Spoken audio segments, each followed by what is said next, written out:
Hoje, a atividade de hoje é dando continuidade a um ciclo de palestras do Instituto de Geociências, né?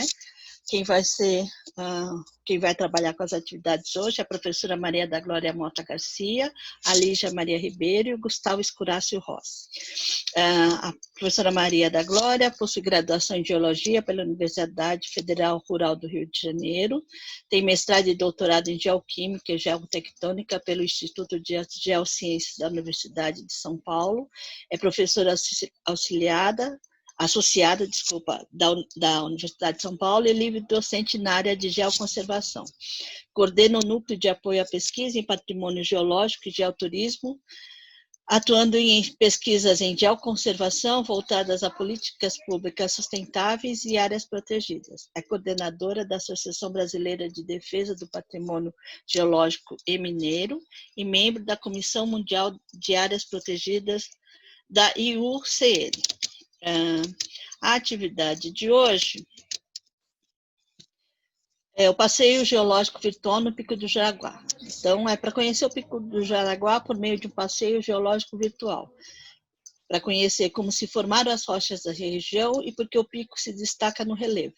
Durante o percurso, você vai descobrir detalhes sobre materiais e processos geológicos que contribuíram para a formação desta paisagem. Vai conhecer também detalhes sobre a exploração de ouro nesta região e a importância de preservar este patrimônio geológico, ecológico e cultural. Só vou dar algumas informações, né? Ao final dessa atividade, a gente vai colocar como é que vocês podem marcar a sua presença e solicitar o certificado de participação. E quero fazer mais 2 convites. Um deles é para vocês conhecerem a APEP, a Associação de Professores da Escola Pública, que é a organizadora deste evento, com a parceria com a universidade, né? Tudo que foi gerenciado, organizado, é sempre por essa associação, né, que é formado tanto por professores da universidade quanto professores da escola básica. Né? Ele é todo pensado para isso, né? Os encontros de escola também são para isso, e a universidade nos dá o apoio através dos seus docentes, né? E através do seu acessório da internet, né, acessório material. E quero convidá-los porque, para quem não conhece a associação, nós estamos tendo conversas com a presidente da associação, que é a professora Kátia Varela, todos os dias das 6h15 às 6h45, nesta mesma sala, no fim da tarde, então. E na sexta-feira, às 5 horas da tarde, na sala 2 também, nós vamos ter uma assembleia do webinário, para fazer uma pequena avaliação desse webinário. Né? Agora, então, eu passo a palavra para os palestrantes de hoje. Obrigada. Muito obrigado. Bom dia, pessoal. Bom dia a todos. Sou participante do GeoHeréditas também, e esse é mais um produto que a gente está realizando dentro das UCs do município de São Paulo, como esse GeoTour do Parque Estadual do Jaraguá e também o do Parque Estadual da Cantareira. Eu vou passar brevemente sobre os conteúdos, porque os conteúdos eles estão bem detalhados e talvez não iria dar tempo para abordar todo o conteúdo. E posteriormente vocês podem estar acessando, a gente vai disponibilizar o link e vocês podem estar adaptando aí a realidade dos seus alunos e a diversas outras atividades que vocês quiserem estar trabalhando, certo? Então, começando aqui do ponto 1, que é o mirante do Pico do Jaraguá. Alguns de vocês já podem ter passado por lá. Desse mirante, a gente consegue ver, ter uma vista privilegiada da cidade de São Paulo. À esquerda, a gente consegue ver a Serra da Cantareira e a gente consegue identificar algumas estruturas geológicas da região. Então, para a gente entender um pouco da geologia dessa região do Parque Estadual do Jaraguá, a gente disponibilizou alguns mapas geológicos para vocês poderem ter acesso. Nesse aqui, se vocês clicarem nesse primeiro link, a gente tem acesso a um mapa geológico simplificado da região metropolitana de São Paulo. O que é esse mapa? Ele está disponibilizando aqui em 3 cores diferentes os 3 tipos de rochas que formam essa região, certo? Essa parte aqui mais amarelada são as rochas sedimentares, essa mais rosa clara são rochas metamórficas e essa mais escura são rochas ígneas. Se a gente também continuar aqui, clicar nesse outro link para a gente ver a posição do parque nesse mapa, a gente consegue identificar que o Parque Estadual do Jaraguá está numa região de rochas metamórficas. A gente vai explicar um pouquinho melhor sobre qual tipo de rocha que forma o pico. E se a gente também continuar aqui clicando nos links, a gente tem acesso à delimitação do município de São Paulo nesse mapa. Então a gente pode identificar os tipos de rocha que se encontram em cada região aí da cidade de São Paulo. Também a gente disponibilizou para vocês um mapa mais detalhado sobre a geologia da cidade de São Paulo. Se a gente for prestar bem atenção, a gente tem muito mais cores e muito mais detalhes do que o mapa anterior, certo? E um ponto interessante aqui é essa parte mais escura aqui na região norte, que a gente pode clicar e a gente tem acesso ao nome dessa unidade, que é do granito Cantareira. E esse granito, ele dá sustentação para toda a Serra da Cantareira e para toda a elevação daquela região. Além disso, aqui a leste da cidade, a gente consegue ter acesso a esse tipo de rocha, que é o granito Itaquera, que é importante porque ele fez parte da construção de grandes monumentos, como a Catedral Metropolitana e o Mosteiro de São Bento. Clicando aqui nesse link, vocês podem ter acesso ao passeio no Centro Velho de São Paulo, que vocês podem conhecer um pouco melhor sobre essas construções e qual é o tipo de rocha que foi utilizada. E também, se a gente clica nesse link do Pico do Jaraguá, a gente consegue identificar que o Pico do Jaraguá é o Pico do Papagaio nesse mapa um pouco mais detalhado. E se a gente clicar aqui nessa unidade, a gente vê que, além de rochas metamórficas, essa região, o litotipo predominante, a rocha predominante, são quartzitos, que é uma rocha metamórfica, bem resistente, né? E a gente fazendo uma analogia, a gente pode comparar com a Pedra São Tomé. Não sei se vocês já ouviram falar, mas é um nome comercial de um granito que é comum na região de São Tomé das Letras. De um granito não, desculpa, de um quartzito que é comum na região de São Tomé das Letras. Além disso, na região do Parque Estadual do Jaraguá, é importante ressaltar a presença da ocupação indígena na região. Então, desde 1960, começa essa ocupação, e só nos anos 87 que foi reconhecido pela FUNAI. Então, ao todo, são 6 aldeias, onde vivem aproximadamente 900 pessoas. A gente também disponibilizou para vocês um mapa que mostra essas áreas ocupadas. Essa parte aqui mais amarelada é a região regularizada, onde os povos já obtiveram as terras, já passaram por todas as fases legais. E aqui essa parte mais esverdeada é a parte declarada, que ainda é reivindicada, mas ainda não passou por todos os processos legais de demarcação, certo? Agora a Lídia vai apresentar para vocês a partir da parada 2. Sou eu.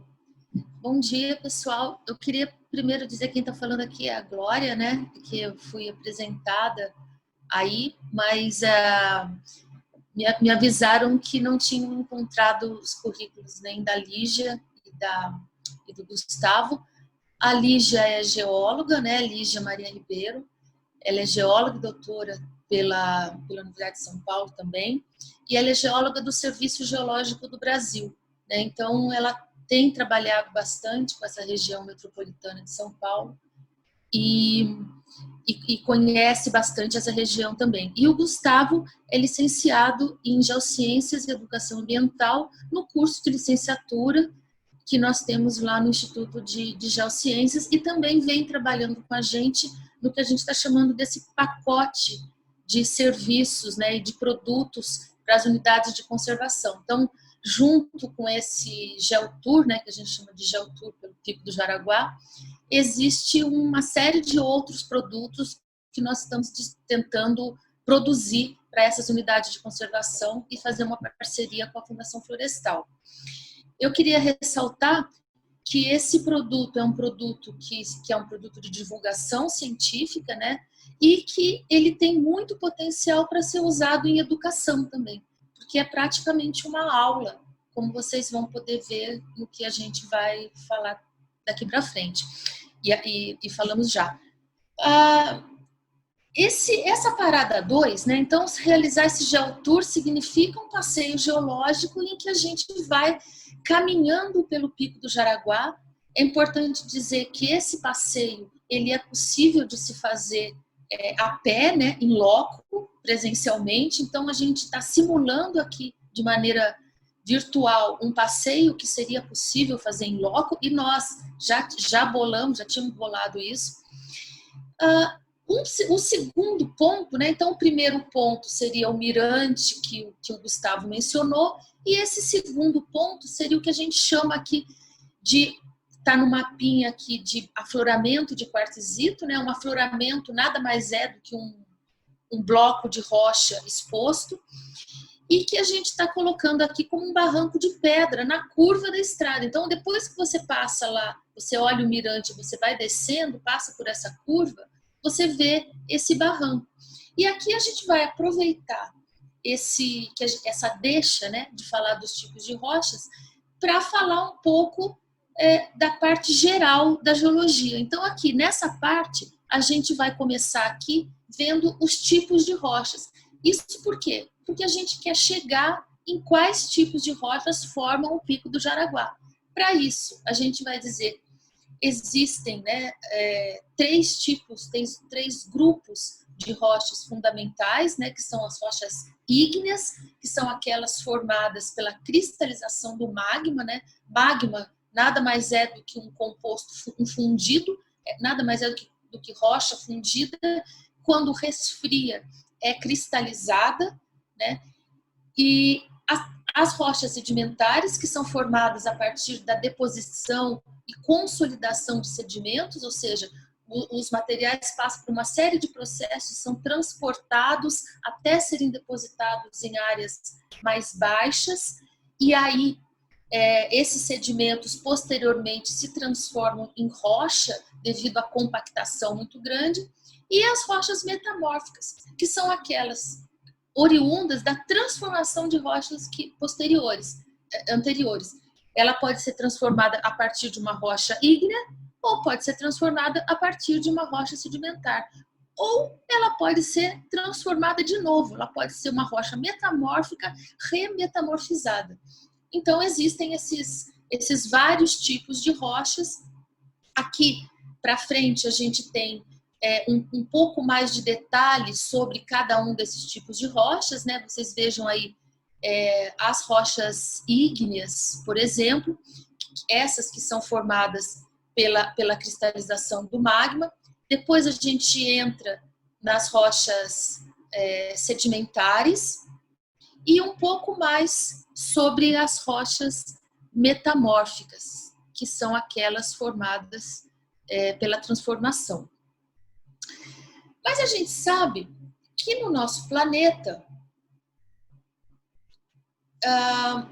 nada se perde, né? Tudo se transforma. As rochas, elas vêm ao longo do tempo se transformando o tempo inteiro.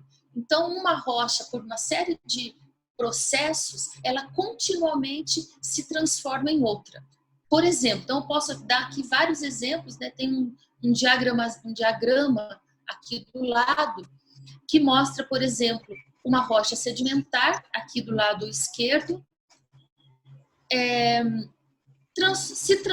sofrendo um processo de metamorfismo. Esse processo de metamorfismo, por que ela sofre esse processo de metamorfismo? Porque ela é colocada em profundidades muito grandes, porque as pressões nesses locais são maiores que as pressões dos locais onde ela se formou, porque as temperaturas desses locais também são maiores, então ela se transforma numa rocha metamórfica.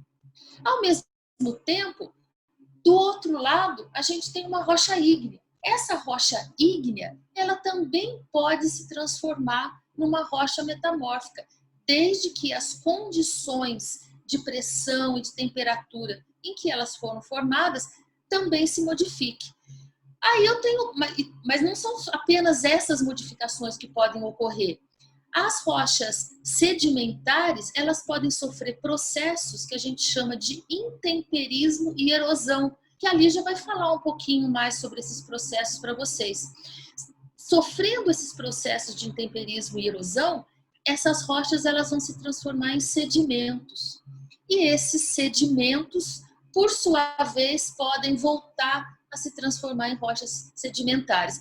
São muitos processos, né? Aqui a gente enumerou uma série de processos: intemperismo, erosão, sedimentação, diagênese, metamorfismo, fusão e solidificação. São processos que atuam na transformação dessas rochas.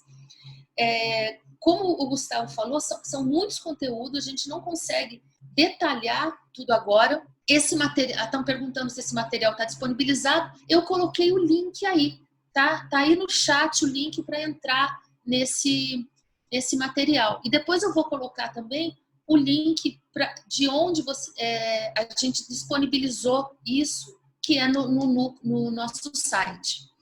Então, assim, não vou ficar detalhando todos esses processos e todos os produtos possíveis desses processos, mas é bom vocês saberem que tudo isso existe. Então, na prática, as rochas, elas se transformam continuamente e vêm se transformando ao longo do tempo, desde 4,6 bilhões de anos atrás, que é a idade do nosso planeta Terra. Agora, a gente vai ver o seguinte, mas afinal de contas, né? Qual que é a rocha que aparece mais lá no parque? A rocha que aparece no parque, o Gustavo já mostrou que as rochas, a área do parque está numa área de rocha metamórfica, né? E dentro dessa rocha metamórfica, a rocha que forma a maior parte do parque e principalmente do pico é uma rocha chamada de quartzito, né? Quartzito é uma rocha metamórfica e ela provém originalmente de uma rocha sedimentar chamada arenito. O arenito, essa rocha sedimentar chamada arenito sofre metamorfismo, né? Sofre aumento de pressão, sofre aumento de temperatura e se transforma na rocha quartzito, que hoje é a que compõe o parque. Como é que se forma o arenito? Nada mais é do que a deposição de muitos grãos de areia, que vão depois endurecer, né? Vão solidificar. Tem uma palavrinha que a gente usa quando o sedimento se transforma em rocha, que é litificação, né? Então ele sofre esse processo de litificação e aí se transforma na rocha sedimentar arenito, que depois se transformou na rocha metamórfica quartzito. Então vocês veem o processo aí de ciclo das rochas atuando continuamente.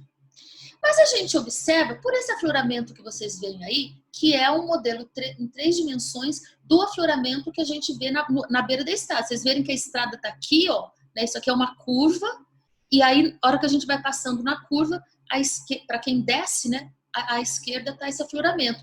E vocês veem uma série de planos. A rocha é formada por uma série de planos. E como é que forma esses planos? Quem já foi lá parece até um degrauzinho, né? Algumas pessoas até sobem aí. Não é legal subir não, mas tem pessoas que até sobem. Isso são estruturas nas rochas. E as estruturas nas rochas são formadas porque as rochas estão em contínuo movimento. Todo mundo já ouviu falar que a crosta terrestre é formada por uma série de placas. E essas placas, elas estão em movimento contínuo e gerando, então, compressão nas rochas, gerando estiramento nas rochas.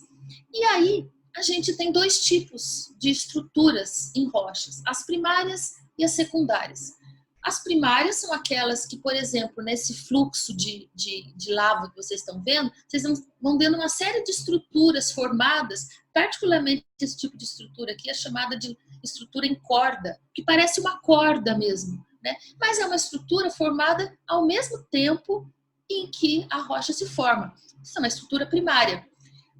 Também, quando a gente fala de rocha sedimentar, a estrutura, os planos formados devido à deposição também são estruturas formadas, ou seja, ao mesmo tempo que as rochas. Mas existem estruturas que não são primárias, que são secundárias, ou seja, elas transformam aquelas estruturas primárias que a gente viu antes. E aí a gente tem estruturas que são estruturas de deformação. Dentre essas estruturas de deformação, a gente pode ter estruturas formadas quando a rocha quebra e estruturas formadas quando a rocha dobra. A gente chama de deformação rúptil, né, que é aquela onde a gente tem quebra das estruturas, e estruturas da rocha, né, e estruturas dúcteis, que na verdade a gente tem um amolecimento, a gente tem um dobramento. Isso vai depender basicamente da profundidade. Profundidades muito grandes, onde tem muito calor, muita pressão, as estruturas, em geral, são dúcteis, né? Ou seja, formam dobras. Quando essa deformação ocorre mais em superfície, as rochas tendem a quebrar. É basicamente isso. Aí tem alguns exemplos aqui de estruturas, por exemplo, na praia de Boiçucanga, lá no costão sul da praia de Boiçucanga, quem conhece ali em São Sebastião, tem algumas estruturas muito parecidas com essas, que é uma dobra, né? Vocês vejam essa camada preta, aí meio que a gente chama de dobra em geologia. Tem um outro exemplo de estrutura dúctil. Lá, isso aqui já é lá no Ceará, no município de Tejuçuoca, e mostra uma rocha extremamente... você pode passar? Pode clicar aí, Gustavo? Uma rocha extremamente estirada. Tá vendo? Vocês veem aqui que tem uns planos extremamente estirados na rocha. Os minerais parecem que estão alongados. Isso também é por deformação dúctil. E aí, em termos de deformação rúptil, o que a gente tem são exemplos de falhas. Se vocês olharem aqui no centro, vocês vão ver um plano, e de outro lado do plano a gente vê que houve um deslocamento. Isso é uma estrutura rúptil, ou seja, a gente vê o plano de deformação. E um outro tipo de estrutura rúptil são as fraturas. Esse afloramento aí é um afloramento lá atrás da Ilha do Cardoso, né? Parece até que foi quebrado manualmente, né? Parece que uma pessoa chegou ali e quebrou esses blocos de forma manual, mas não, isso tudo é feito pela natureza. Vocês vejam que a gente tem uma quebra em 3 direções, né? Uma aqui onde a Stephanie está sentada, né? Que é o plano horizontal, outra aqui indo para o mar, né? No plano vertical, e outra passando, atravessando aqui. Esses 3 planos, eles, quando quebram muitos, eles geram esses blocos. Isso é um tipo de estrutura rúptil também. Agora, o Gustavo vai falar um pouquinho disso.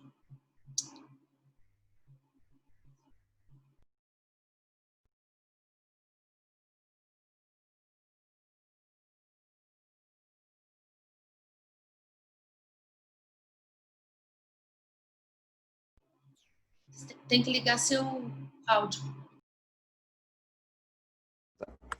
Oi, vocês estão me ouvindo? Tá, então vamos lá. Sim. Como a Glória já explicou um pouco para vocês, o Pico do Jaraguá ele é formado, né, pela essa rocha, o quartzito, que ela é bem resistente, e algum de vocês já devem ter se perguntado por que o Pico do Jaraguá é tão alto, por que ele se sobressai nessa paisagem, né? Então, se a gente for entender um pouco melhor esse processo, a gente se depara com esse processo de erosão diferencial. Como a gente pode ver aqui nesse modelo 3D, o Pico do Jaraguá ele é a região mais alta ali do entorno, certo? E o porquê que isso acontece? Esse processo de erosão diferencial ele é caracterizado por qual processo? O intemperismo e a erosão vai desgastar as rochas menos resistentes a esse processo, e o quartzito, como uma rocha muito resistente, ele não vai ser tão intemperizado e erodido facilmente. Então, por isso que ele se sobressai em relação às outras rochas da região. A gente falou especificamente do quartzito, mas na região a gente pode encontrar também xistos, filitos, outros tipos de rochas que são degradadas facilmente. Então, o quartzito ele se sobressai principalmente pelo fato de ser uma rocha muito resistente a esses processos, certo? E algumas vezes, né, nas saídas de campo e tal, a gente se deparou com essa pergunta: o Pico do Jaraguá é um vulcão? Né? Algumas pessoas podem ter essa relação na cabeça pela elevação do pico, né? Mas aí a gente separou 3 evidências para tentar convencer vocês do contrário. Então vamos lá. A primeira evidência, como a gente já mostrou, o Pico do Jaraguá é uma rocha metamórfica e ela é gerada a partir de transformação de uma rocha sedimentar, como a Glória já detalhou lá no esquema. O arenito, submetido a altas pressões e temperaturas, ele é metamorfizado e forma o quartzito, que é uma rocha mais resistente, certo? Segunda evidência, as rochas que formam vulcões são rochas ígneas, como também já foi detalhado, e são formadas a partir da cristalização de lava. Então, esses tipos de rocha a gente não consegue encontrar na região do parque. Além disso, a forma do Pico do Jaraguá, como já foi ressaltado, é resultado da erosão diferencial, que desgastou as rochas ao redor, né, e gerando essa impressão de elevação do pico. Então, aqui a gente tem um exemplo de como seria um vulcão na realidade, né? Ele seria formado por uma cratera, teria um veio de rocha ígnea, e também apresentaria fragmentos de rochas ígneas aqui, formando camadas ao redor desse edifício vulcânico, que a gente não consegue ver na região do Pico do Jaraguá. Certo? Agora a Lídia vai explicar um pouquinho para vocês sobre a parada 4. Bom dia, pessoal. Eu sou a Lígia, eu sou geóloga do Serviço Geológico do Brasil, como a professora Glória já falou, e trabalho com o pessoal aí do GeoHereditas, né, nesse projeto das unidades de conservação aí da região metropolitana de São Paulo. E eu vou falar um pouco sobre essa parada 4, que eu acho que todo mundo que já foi ao parque já teve a oportunidade de fazer essa trilha do Paisé e constatar que a gente consegue ver muita coisa de erosão, de intemperismo, né, ao longo dessa trilha e em outros locais do parque, né. Então eu vou falar um pouquinho desses processos que a gente chama aí de processos da dinâmica externa, né, do planeta, começando pelo intemperismo, né, que é esse processo de transformação e desgaste das rochas por meio de processos físicos, químicos e biológicos. Então o que o intemperismo faz? Ele vai destruir as rochas. E o intemperismo físico, ele vai desagregar essas rochas fisicamente, então sem alteração química, né? Uma desagregação mecânica. Então ele é um processo que ele está relacionado principalmente a regiões áridas, então ele vai predominar em regiões que a gente não tem água. E o que ele faz? Ele aumenta a superfície das rochas, né, a área superficial, deixando elas mais frágeis e suscetíveis à ação de outros tipos de intemperismo. Então, ele desagrega as rochas. Já o intemperismo químico, ele vai alterar as rochas quimicamente. E então, a gente pensando que a gente mora em um país de clima tropical, numa área que a gente tem bastante água, bastante precipitação, esse intemperismo químico ele vai ser predominante, tá? Então, através aí de reações químicas como a hidrólise, a carbonatação, a oxidação, agindo principalmente da água da chuva e da água também que vai estar presente no solo, nos vegetais, em alguns animais que interagem também nessas rochas, a gente vai ter a desagregação química, né? A transformação química dessas rochas. E, por fim, a gente tem o intemperismo biológico, que a gente também mora em um país com bastante vegetação, então a gente vê aí nessas rochas do parque também é fácil observar a presença desses líquens ou o crescimento de vegetais. Então, eles vão proporcionar, primeiro, a quebra dessas rochas pelo intemperismo físico, mas também vão ajudar a concentrar mais água nas rochas e aumentar essas trocas químicas, favorecendo também o intemperismo químico nas rochas, né? E esses processos intempéricos, então, eles vão ser os responsáveis pelo enfraquecimento das rochas. Então, aqui a gente vê, né, nessa rocha um líquen, né? Então, além de ele interagir com a rocha, ele aumenta a umidade, então favorecendo o intemperismo químico. E nessa foto aqui da nossa esquerda, a gente vê aqui uma raiz quebrando toda a rocha, né? E favorecendo, então, o intemperismo químico, porque ele aumenta a superfície da rocha e permite que a água entre com mais facilidade, favorecendo o intemperismo químico mesmo nas rochas, né? Então, esses processos de transformação e desgaste de rocha, quais são os agentes, né, desse intemperismo? São principalmente o clima. Então, a gente está num país tropical, de um clima que vai favorecer esse intemperismo químico. O relevo, então a gente vai ver essas áreas aí, como tem a trilha do Paisec, a gente tem aí uma declividade alta, né? E também a gente tem a presença da fauna e a flora, que vão interagir aí com essa rocha, então, no parque, né, com um quartzito, favorecendo esse intemperismo, por um tempo de exposição longo, que vai aí desagregar e destruir essa rocha, né? Então, depois que essa rocha está desagregada, a gente vai partir para outros processos superficiais, que são a erosão, o transporte e a sedimentação. Você pode passar, Gustavo? Então, a gente tem aqui, né, um perfil mostrando que a gente tem a importância do relevo, e a erosão, ela vai retirar esse material que sofreu o intemperismo, que foi desagregado. E como que eu vou retirar esse material? Através aí de diversos agentes, né, erosivos. Então, a gente tem a erosão aqui fluvial, então a gente tem aqui à esquerda o exemplo de um rio que está desagregando esse material. A gente tem a erosão eólica, então lá em Vila Velha, né, que é um parque estadual lá no Paraná, perto de Ponta Grossa, a gente vê essas formas aqui de taças que são feitas pela erosão fluvial. E a gente também tem um processo muito forte no litoral, que é a erosão marinha, que é a remoção desse material intemperizado ou desagregado, né, ou desses sedimentos, né, no caso das praias, das areias, pela ação da água do mar. Depois que esse material é retirado pela erosão, ele vai sofrer, então, o transporte, né, que vai movimentar aí esse material. E aí a gente tem também todos esses agentes de transporte. Então, aqui a gente tem à esquerda, esses sedimentos transportados aí a centenas de quilômetros pela ação da água. Esse transporte dos sedimentos, ele também vai transformando esses sedimentos, então ele vai arredondando esse material, ele vai quebrando esse material e deixando ele cada vez mais redondinho.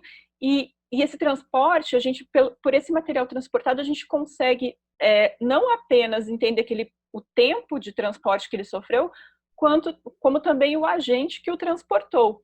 E depois desses processos, é óbvio que o material, ele vai, aqui nessa parte mais baixa, né, do perfil, ele vai ser depositado. Então, o processo de deposição do material, depois que ele sofreu todo esse transporte, é a sedimentação, né? Então, lembrando lá dos ciclos das rochas, todo esse material que foi desagregado da parte mais alta do perfil e foi erodido, sofreu intemperismo, passou pela erosão, passou pelo transporte, ele vai ser sedimentado, então formando uma nova rocha, formando uma rocha sedimentar.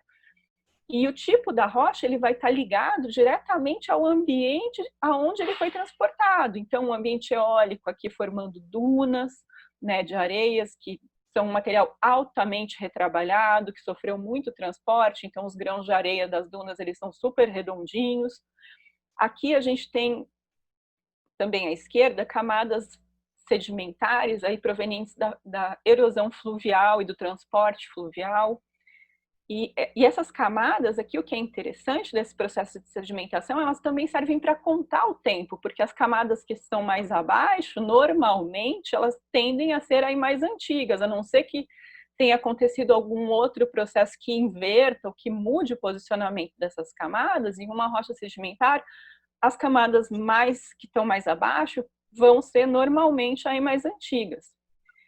E aí, dentro desses processos, a gente vai ter outra coisa muito importante, né, que é a formação do solo, porque é uma evolução aí desses processos, que, então, além desse intemperismo que vai estar agindo sobre as rochas e a erosão, esse material pode ser depositado, e aí, dependendo das condições climáticas, principalmente, da presença de organismos, do material de origem, do relevo e do tempo, a gente pode ter, a partir desses condicionantes, a formação de solos, né? Então, a gente vai ter... Você pode passar, Gustavo? Aqui dentro de um perfil de solo, a gente tem, primeiramente, a desagregação pelo intemperismo dessas rochas. Com o passar do tempo, essas camadas aqui, elas vão sofrendo também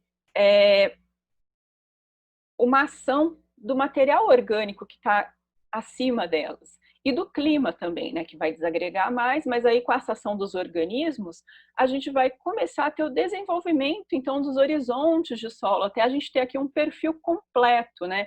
Então, aqui, à direita, essa camada aqui de matéria orgânica, ela é proveniente, então, da ação aqui dos organismos, da ação desses vegetais aqui em cima, com a rocha que se desagregou abaixo, né, desse perfil. Então, a gente tem essa interação do que a gente chama da rocha podre, né, do regolito, com os organismos formando o solo. E no Brasil, a gente tem uma série aí de tipos de solo, onde os principais são esses latossolos aqui, que são aí provenientes desse intemperismo, desse forte intemperismo químico que a gente tem, que são provenientes dos tipos também de rochas muito característicos aqui do sudeste do Brasil, né, e que vão formar esse tipo de solo. E a gente tem até um órgão, né, que se chama Embrapa, que tem uma classificação particular para todos esses solos do Brasil, porque realmente assim é uma coisa bastante importante no Brasil, essa variedade de solos que a gente tem. E aí, dentro dessas propriedades do solo, a gente vai poder definir algumas coisas, porque o solo ele tem uma textura, então dependendo aí do tamanho de partículas que compõem, a gente tem uma composição, porque o solo ele não é só esse resto da rocha, né? Ele é composto dos minerais, que são provenientes aí da rocha parental, da rocha mãe. A gente vai ter a matéria orgânica, que vem dessa interação do solo aí com os vegetais e os animais. A gente tem uma parte importante do solo que é o ar, está contido aí dentro do solo, e também uma parte de água. Então, a gente vê aqui que 45% do solo apenas é formado pelos minerais provenientes aí dessa rocha parental. A gente tem uma parte aí de matéria orgânica, que é pequena também, e o que chama atenção aqui é que 25% do solo é composto de ar. Então, num modelo ideal do solo. Você pode passar, Gustavo? E é interessante que a gente, observando esses solos, a gente vai ver uma relação direta dessa rocha parental, que é a rocha original que formou esse solo, com o solo. Então, por alguns minerais, então aqui a gente tem a formação de caulinita, né, que é um mineral proveniente, então, formado a partir da desagregação dos feldspatos. Então, quando a gente tem rochas aí ígneas, granitos, riolitos e até algumas rochas mais básicas, a gente vai ter a formação desse mineral caulinita, que ele é muito característico da desagregação dos feldspatos. E aqui à direita, a gente tem um exemplo de um solo aí que é muito fértil, muito importante, que é a terra roxa, que é proveniente aqui dessa rocha, que são os basaltos. Então, aonde eu tenho essa terra roxa, eu posso ver no meu perfil, eu vou poder estudar o meu perfil de solo até essa rocha matriz, e abaixo dele, geralmente não, né? Provavelmente eu vou encontrar um basalto. Então, a gente tem aí uma relação muito forte do tipo de solo com a rocha parental, tá? E outra coisa interessante para explorar nas trilhas, né, do Parque do Pico do Jaraguá são esses movimentos de massa, que são processos aí que, principalmente no verão, né, aqui no Brasil, vão chamar a nossa atenção, porque a gente vê os escorregamentos, os deslizamentos, e quando eu estou numa área com alta declividade e muita chuva, como acontece na Serra do Mar, como acontece aí dentro das cidades também, a gente vai ter a presença desses movimentos de massa, né? Que vão acontecer desde um grande escorregamento planar aqui, que a gente está vendo esse vídeo, né? Que vai deslocar grandes quantidades de rocha. Aquele é um convexo planar, na verdade, né? E que se acontecer numa região aqui, como a gente está vendo à esquerda, que tem casas, né? Que tem urbanização, a gente vê essas grandes tragédias aí no verão, né? Mas a gente tem alguns tipos aqui, tem esses rastejos que a gente vê nesse interior, assim, em alguns morrinhos aí que parecem esses caminhos de vaca, que são aí uns deslizamentos que acontecem num tempo bastante lento, até esses escorregamentos planares e que causam essas grandes tragédias, né? Tem as quedas e desplacamentos rochosos, que são os rolamentos de bloco. Então, no verão, a gente vê grandes blocos, aí quando a gente vai para a praia, né, na Serra do Mar, esses blocos caindo ao longo da estrada.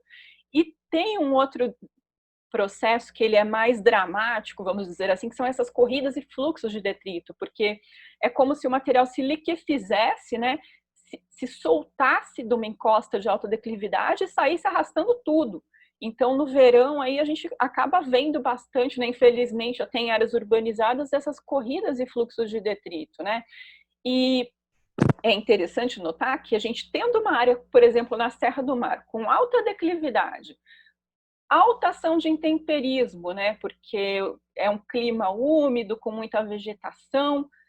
No verão, com a grande presença de chuvas, o que vai resultar? Grandes movimentos de massa e mobilizando todo esse material e causando aí toda essa questão que a gente vê, principalmente no nosso verão, né, aqui nesse clima tropical da gente, e causando aí em regiões que são urbanizadas até grandes tragédias, né? Mas quando a gente também vai descendo a serra, a gente vê aí grandes cicatrizes também de antigos deslizamentos aí ao longo da Serra do Mar. Então é uma coisa bastante comum, tá? Agora eu acho que a professora Glória vai falar aí um pouco sobre o tanque de lavagem de ouro que a gente encontra no Pico do Jaraguá. Então, esse tanque de lavagem de ouro, porque a ideia desse Geotour é entrar na trilha do Paisé, né? Então, falar de todos esses assuntos que a Lígia acabou de falar, e ao chegar na parte de baixo do parque, a gente se depara com esse antigo tanque de lavagem de ouro.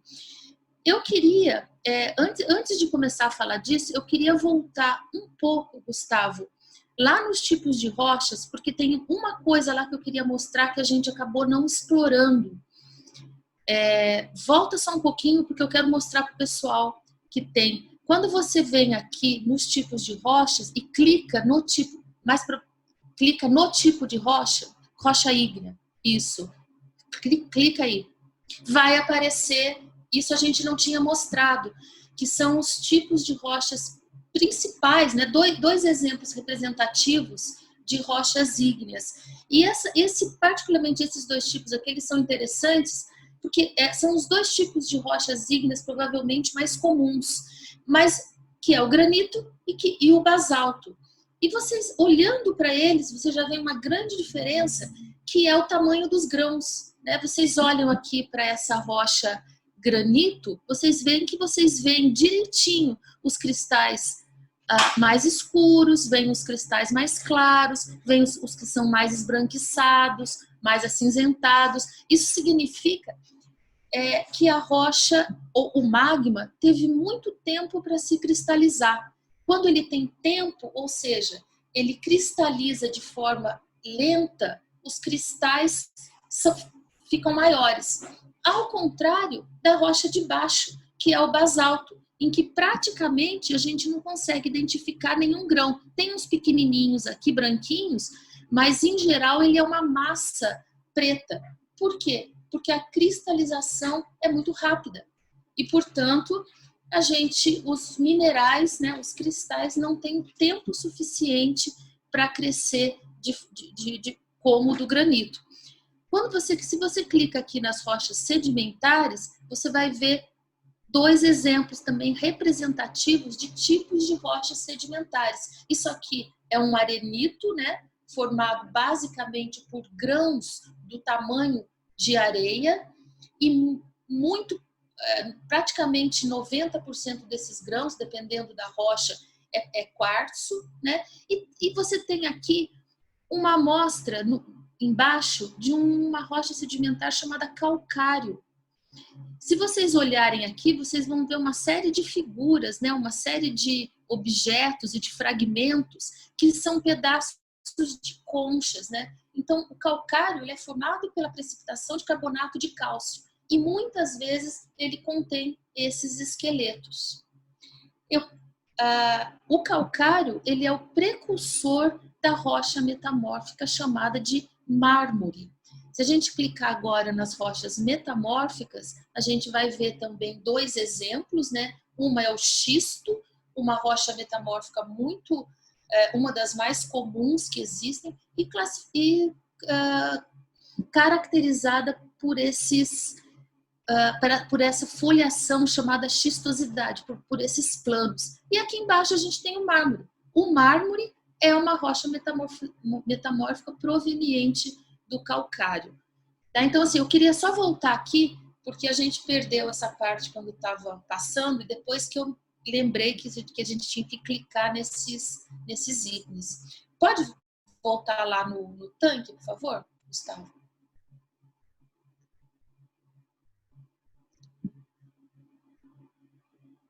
Esse tanque, logo que a gente sai da trilha do Paisé e anda um pouquinho, a gente já encontra esse tanque de lavagem de ouro.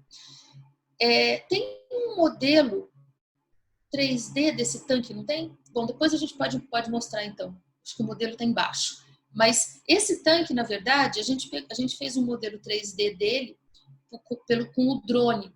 Mas ele não tem muita informação.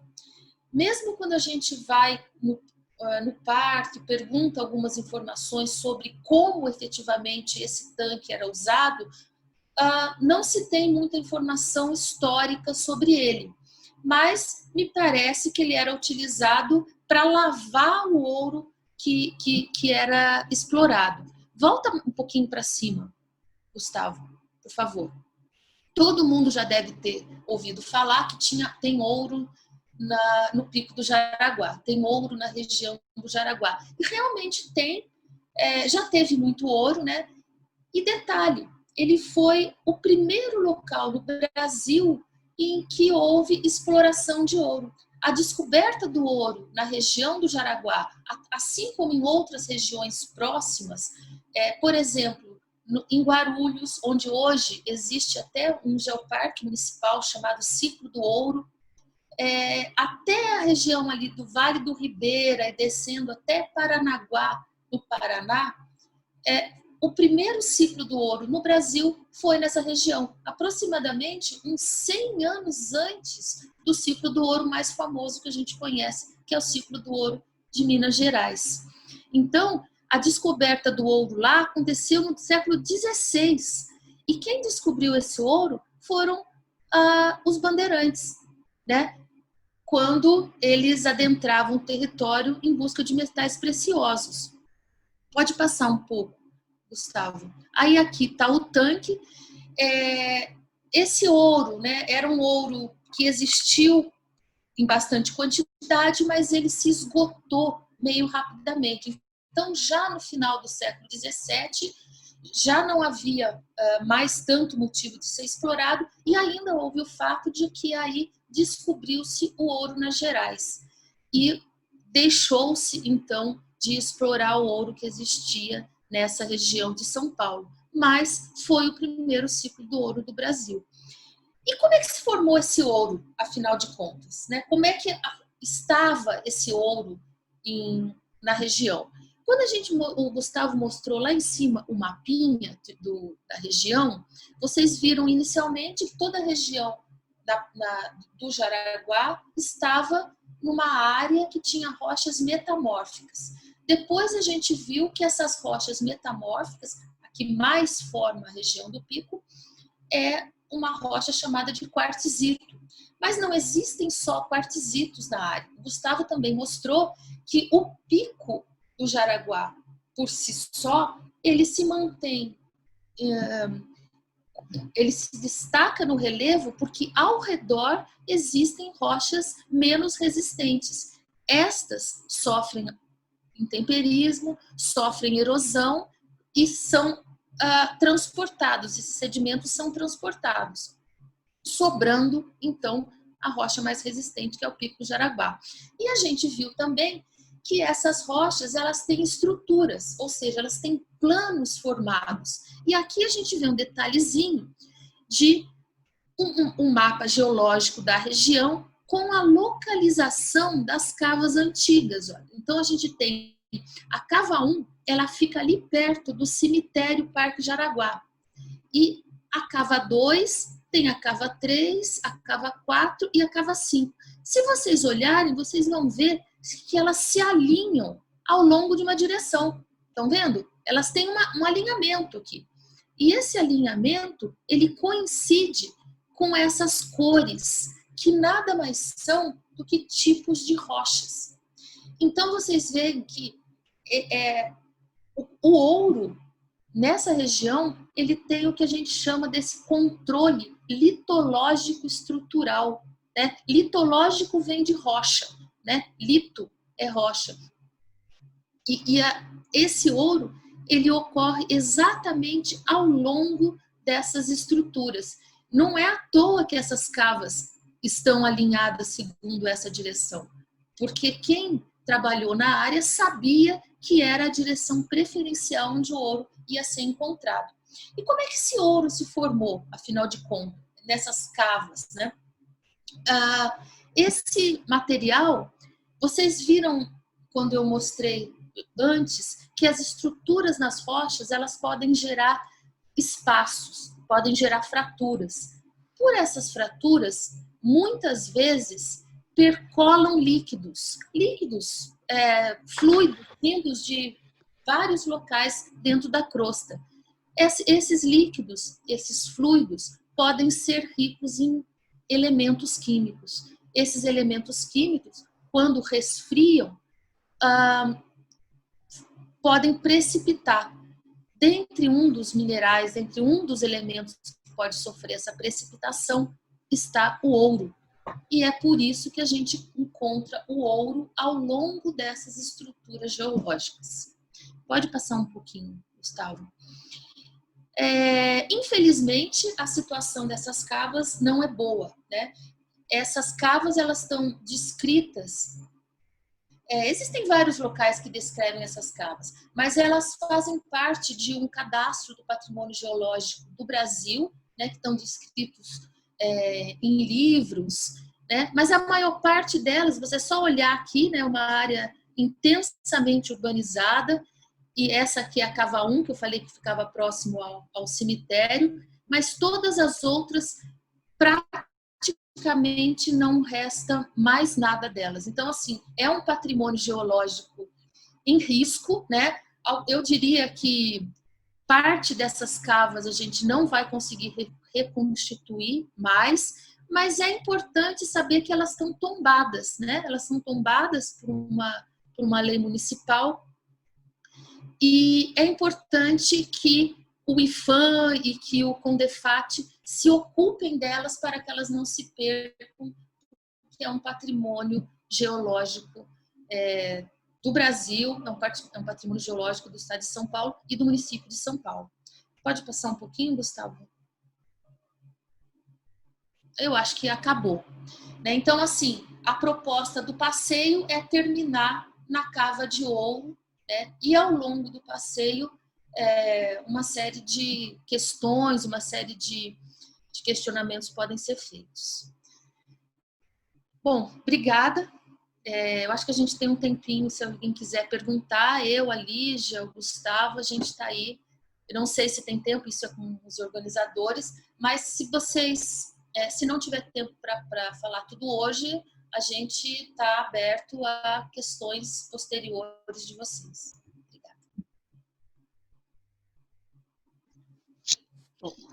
Obrigada, professores, né? Acho que foi extremamente interessante. A gente tem um tempo, sim. Já tem algumas perguntas no chat, eu vou fazer algumas, né, para vocês poderem responder, né? A Michele Corrêa perguntou: como saber o tipo de rocha em campo? Quando está muito intemperizado, vocês coletam, né, o material e testam em laboratório com quais elementos? E nós, professores da rede pública e privada regular, como podemos provar para os alunos que é tal rocha? Quais minerais e minérios mais presentes no lato solo? É correto afirmar que o solo mais avermelhado tem uma quantidade de ferro significativa? Poderia explicar a diferença entre deslizamento e escorregamento? Muitos abordam como sinônimos. Essa é da Michele. Bom, eu vou responder as primeiras, né? Porque depois a Lígia, o Gustavo, a Lígia que falou sobre os solos, eventualmente pode responder alguma coisa sobre os solos. Olha, como saber, como provar para os alunos que uma rocha é tal rocha? Eu não saberia dizer, né? Porque assim, você tem que conhecer a rocha para saber qual rocha que é, né? Obviamente,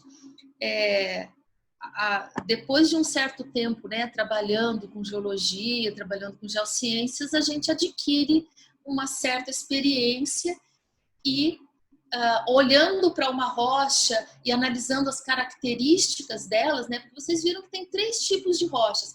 E esses tipos de rochas, eles têm características bem diferentes entre si, né, que não dava para hoje a gente tentar especificar e detalhar todas essas características. Então, a gente acaba conseguindo distinguir entre um e outro tipo de rocha em campo, né? Mas eu diria que é basicamente conhecendo as características específicas de cada tipo de rocha e testando a rocha que você viu para ver em qual desses tipos ela se encaixa, né? Falando assim, parece fácil, mas não é fácil para quem não tem muita experiência. O que não significa que com um pouco de treino não dê para saber pelo menos as rochas mais comuns, né? Alguém perguntou se uma rocha intemperizada, a gente colhe o material? Às vezes sim, mas na verdade, em geral, quando a gente colhe o material de uma rocha intemperizada, porque assim, depende do tipo de trabalho que você quer fazer, né? Se for um trabalho com solos, sim, você colhe os elementos, colhe o material e pode fazer análise química, né? Então você pode fazer análise de elementos maiores, análise de elementos menores e determinar a composição dela. O mesmo acontece para uma rocha que a gente chama de fresca, né? A gente chama de rocha fresca aquela que não está intemperizada, que é dura. Então a gente chega no campo, pega um pedaço dessa rocha com um martelo, né, ou uma marreta, coloca uma fita crepe e coloca um nome e um número para identificar de onde a gente pegou essa rocha, leva para o laboratório, moe a rocha em pedaços muito pequenos até transformá-la em pó e aí faz-se as análises químicas para determinar qual a composição dela. Tá? É assim, rapidamente, o que a gente consegue fazer. Lígia, você quer responder a de solo? Sim. Ela perguntou sobre os latossolos, né? Os latossolos, na verdade, eles são o principal tipo de solo que a gente tem no Brasil. Por quê? Por causa do clima tropical. Porque eles são solos muito desenvolvidos e muito profundos. E neles, assim, uma dica que a gente tem do tipo de rocha é a cor desse solo, porque essa cor ela vai variar com a quantidade de óxidos de ferro dentro desse solo. Então, a gente vai ter latossolos amarelos, latossolos roxos. Então, por exemplo, um latossolo roxo vai ter uma determinada proporção de óxidos de ferro que vai dizer para a gente que ele é proveniente de uma rocha básica, por exemplo, que é uma rocha que tem mais magnésio, mais cálcio e uma quantidade específica de ferro. Mas eles são os principais solos do Brasil, sim, por causa dessa questão do intemperismo e porque quando eles são muito desenvolvidos, eles vão formar as lateritas, que podem formar principalmente aí nas regiões norte do Brasil, onde a gente tem um clima um pouco menos úmido, né, um pouco mais, que tem esse clima úmido, que tem esse intemperismo que consegue aprofundar mais esses solos e desenvolver mais esses latossolos, forma aí alguns depósitos minerais importantes. Mas se a gente vai querer entender a rocha que vai estar formando esse latossolo, o que vai diferenciar é essa quantidade de ferro, mas eu posso ter, por exemplo, um latossolo formado por uma rocha metamórfica, eu posso ter um latossolo formado de uma rocha ígnea, eu posso ter um latossolo formado até numa rocha sedimentar. Mas o que vai determinar esse tipo de solo é a alta presença, esse intemperismo muito forte, que vai aprofundar o perfil do solo, e essa quantidade de ferro que vai me diferenciar nas cores, né, o tipo de latossolo. Mas eu aconselho a entrar no site da Embrapa, eles têm um mapeamento desses solos do Brasil e explica um pouco melhor como que forma esse latossolo. E eu tenho um adendo a fazer a resposta da professora Glória sobre como saber o tipo, como provar para os alunos o tipo de rocha. Uma coisa que pode ser feita antes de fazer um trabalho de campo, por exemplo, com a escola, e onde eu vou abordar um determinado tipo de rocha, é buscar o mapa geológico desse lugar. Então, no Serviço Geológico do Brasil, que é a CPRM, se você entrar no site lá, tem disponível mapas geológicos estaduais, municipais, em diversas escalas. E nesse mapa, você vai conseguir ver o tipo de rocha. Então, assim, para algumas regiões, isso vai ser, para algumas áreas, isso pode ser mais claro. Então, eu estou numa área aqui de um granito. Às vezes você pode até não ter uma amostra, mas você vai ver por fotos que é um tipo de rocha muito característico. Então, assim, pelo menos você não fica completamente desamparada na hora de provar o tipo de rocha para um aluno. E eu não lembro mais quais perguntas dos tipos sobre solo, de movimentos de massa, né? Sobre deslizamento e escorregamento, né? O deslizamento... Isso, qual era a diferença, a diferença entre... O deslizamento, ele é um termo mais geral, porque aconteceu um deslizamento. Um escorregamento, ele é um tipo específico de movimento de massa. Então, deixa eu só abrir uma coisa aqui, porque eu lembro que até na nossa apresentação, né, na parte dos movimentos de massa, vocês podem acessar isso no site, eu estou abrindo aqui no meu. O deslizamento, ele está aparecendo aqui, porque dentro dos movimentos de massa a gente tem 4 grupos principais, que são os rastejos, que são aquelas corridas, né, que são movimentos mais lentos, que fazem aqueles caminhos ali, que parecem aqueles caminhos de boi nos barrancos aí que a gente vê por aí. Os deslizamentos, que podem ser planares ou circulares, então ele é um termo mais genérico para falar desses movimentos de massa, né? Que aí dentro dos deslizamentos você vai ter toda uma caracterização própria, né? Mas eles geram aí, esses deslizamentos, eles são bastante característicos aí dessas áreas urbanas. Por quê? Porque eu tenho uma área de alta declividade, onde eu vou estar tendo a ação do intemperismo e das chuvas, e aí vai ter esse deslizamento. Ele nunca vai ser puro, tá? Provavelmente ele vai acontecer junto com uma corrida de fluxo, dependendo da quantidade de água. Dentro aí desses movimentos de massa, a gente ainda tem as quedas e desplacamentos rochosos e as corridas de fluxos. Então, a gente tem aí esses tipos de movimentos de massa. O escorregamento, ele também é um tipo de movimento de massa, mas ele é mais genérico, tá? Então, se a gente for, por exemplo, no site do IPT, tentar entender melhor aí esses tipos, os 4 principais são os rastejos, deslizamentos, quedas e desplacamentos rochosos e as corridas de fluxos. O que acontece? Eles nunca acontecem puramente sozinhos. Então, a gente sempre vai ter aí, dentro desses movimentos de massa, uma combinação aí de 2 ou mais desses processos. Eu não lembro mais se tinha alguma outra pergunta. Tem várias outras questões, mas infelizmente o nosso tempo está se encerrando. Eu vou só pedir só uma que pediu como realizar o contato com vocês, né? E essas perguntas, na realidade, eu tô salvando todo o chat aqui, né? Se for o caso, eu repasso para vocês e aí a gente tenta fazer com que vocês possam responder, né? Ou as pessoas mesmas tentam entrar em contato com vocês para poder conversar um pouco, né? Tem várias outras, tem um monte de gente, tem muitas perguntas, mas a gente já extrapolou um pouco o nosso horário e como o nosso horário é curto, né? A gente não vai conseguir fazer essas questões todas, né? Então, só passar o contato e aí eu agradecer novamente, né, a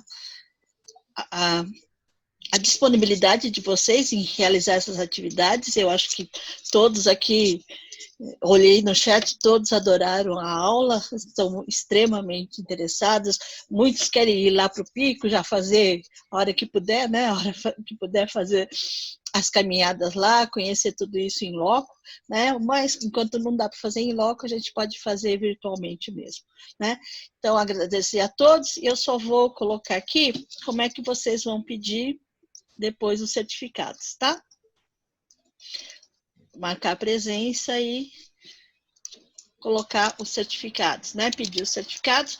Quem não conseguir anotar, não tem problema nenhum, vocês entram lá no site do encontro, né, do webinário, e lá já está o link para esse formulário de hoje, tá? Então, agradecer novamente a todos, né, pela participação. Se quiserem fazer uma despedida final. Ok, obrigada, Luciane, obrigada pela oportunidade. Eu queria dizer que aí a gente colocou um link, né, para o nosso núcleo, que chama GeoHereditas. Entrando em contato, lá a gente responde. E também queria dizer que esse GeoTour a gente já realizou, né, na verdade, parte dele online, em loco, né, presencialmente, num tipo de atividade que a gente está chamando de Geociências em Foco, né, e que a gente andava realizando antes de acontecer esse isolamento, mas que a gente vai voltar logo que puder. Obrigada, então, a todos.